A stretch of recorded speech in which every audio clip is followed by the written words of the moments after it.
क्यों करते थे ठाकुर जी गोपियों के साथ रासलीला, और जिन गोपियों के साथ ठाकुर जी रासलीला कर रहे थे वो गोपियाँ कौन थी, और पूरे 6 महीने तक जब ठाकुर जी गोपियों के साथ रासलीला कर रहे थे तो इन गोपियों के घर वाले गोपियों को ढूंढने क्यों नहीं आए।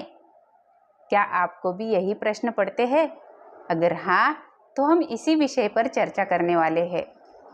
नमस्कार, हर हर महादेव, जय श्री महाकाल, राधे राधे दोस्तों। मैं हूँ खुशी और आज का हमारा टॉपिक आपने इंट्रो में सुन ही लिया होगा कि ठाकुर जी रासलीला क्यों करते थे और ये गोपियाँ कौन थी। सबसे पहले ये दोनों क्वेश्चन हम कवर करेंगे। सतयुग में राम अवतार जब हुआ था और भगवान श्री राम 14 साल का वनवास करके जिस दिन वापस लौट रहे थे, उस दिन हनुमान जी भगवान श्री राम के पास आते हैं और भगवान श्री राम को विनती करते हैं कि हे प्रभु, दंडकारण्य के असंख्य संत आपका दर्शन करना चाहते हैं और आपके दर्शन के लिए व्याकुल हो रहे हैं। तब भगवान श्री राम हनुमान जी से कहते हैं कि हे हनुमान, आज मेरा 14 वर्ष का वनवास पूरा हो चुका है और आज अगर सूर्य अस्त तक मैं घर अयोध्या नहीं पहुंचा तो मेरा छोटा भाई भरत जो है वो अपने प्राण त्याग देगा। तो आज मुझे घर जाना ज़रूरी है, यानी कि अयोध्या जाना ज़रूरी है।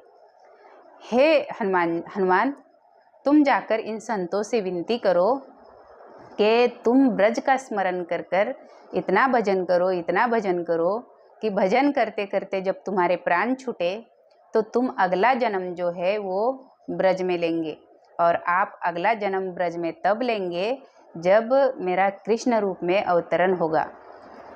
अभी तो ये सिर्फ मेरा दर्शन कर पाएंगे, लेकिन जब ये ब्रज में जन्म लेंगे और मेरा कृष्ण रूप में अवतरण होगा तब मैं इनका और मेरा प्रिय और प्रियतमा का रिश्ता होगा और मैं खूब इनके साथ खेलूँगा और रासलीला करूँगा। फिर हनुमान जी जो सारा कथन प्रभु श्री राम ने किया था ये इन ऋषियों को आके बताते हैं, और ये ऋषि ब्रज का स्मरण करते करते भजन करते हैं और भजन करते करते अपने प्राणों को त्यागते हैं।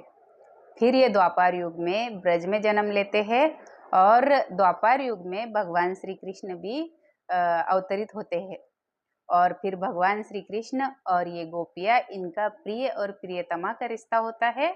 ये भगवान श्री कृष्ण को प्रियतमा के रूप में प्रेम करती है और ये खूब रासलीला करते हैं और खूब गोपियों के साथ खेलते हैं। इन गोपियों को साधारण समझने की भूल बिल्कुल ना करिएगा। ये कोई साधारण स्त्रियां नहीं है। ये त्रेता युग के दंडकारण्य के वो संत है जो युगों से तपस्या करते आए हैं और इनके तपस्या के प्रभाव से ही ये ब्रज की गोपी बने हैं और इन्होंने भगवान श्री कृष्ण को अपने प्रियतम के रूप में पाया है और भगवान श्री कृष्ण इनके साथ रासलीला करके बहुत आनंद पाते हैं।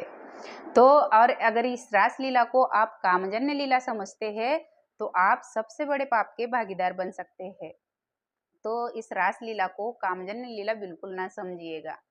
हमारे यहाँ तक 2 क्वेश्चन के जो आंसर है वो कवर हो चुके हैं कि भगवान श्री कृष्ण गोपियों के साथ रासलीला क्यों करते थे और ये गोपियाँ कौन थी। अब हमारा तीसरा प्रश्न है कि ये गोपियाँ पूरे 6 महीने तक भगवान श्री कृष्ण के साथ रासलीला कर रही थी, तो इनके घर वाले इनको ढूंढने क्यों नहीं आए।